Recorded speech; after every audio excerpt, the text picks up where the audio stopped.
everyone, I'm Drew Best, and this is your UWW-TV Sports Update. Despite a significant weather delay and travel issues on their way to Belton, Texas, the Whitewater football team knocked off Mary Hardin-Baylor 17-14 last Saturday to improve to 3-0 in regular season play. Whitewater and Mary Hardin-Baylor went back and forth throughout the entire game, with the crew eventually getting the ball with a chance to win the game late in the fourth quarter. Mary Hardin-Baylor pushed downfield, but in the final seconds of the game, Thomas Winowski reeled in the game-sealing interception as the Warhawks headed to 3-0 with an away win against Mary Hardin-Baylor. The Crusaders also fall to 0-3 for the first time in school history. Looking around the WIAC, here are some of the more notable results from the weekend. Starting off with UW River Falls, who annihilated University of Northwestern St. Paul on their home turf. The Eagles and the Titans both picked up big wins on the road against Northern Michigan and East Texas Baptist. And lastly, UW-Platteville drops their first game of the season with a narrow home defeat served up by Michigan Tech.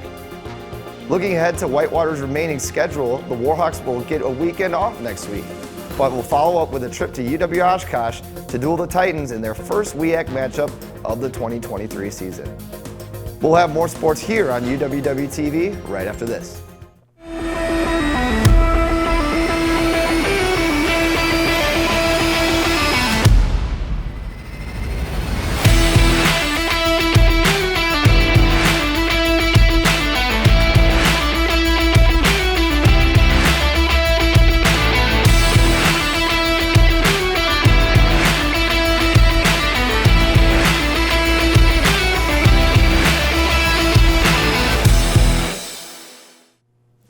Chris Russell Volleyball Gymnasium was once again home to another Warhawk Invitational, their second of 4 that will take place this season.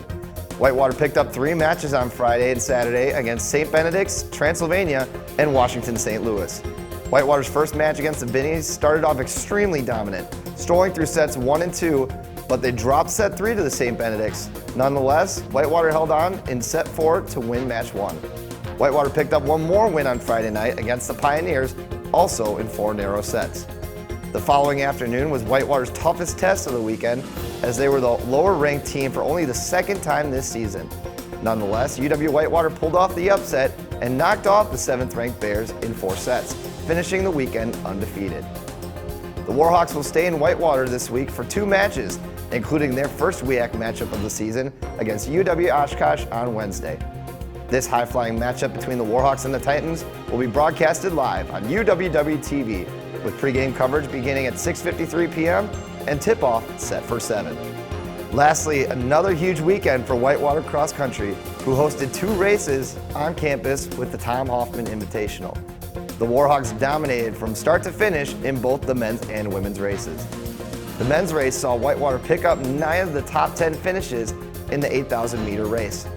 On the women's side, finishers in 4th through 8th place all carried the Warhawk on their uniform, as the home teams reigned supreme in their second race of their young seasons.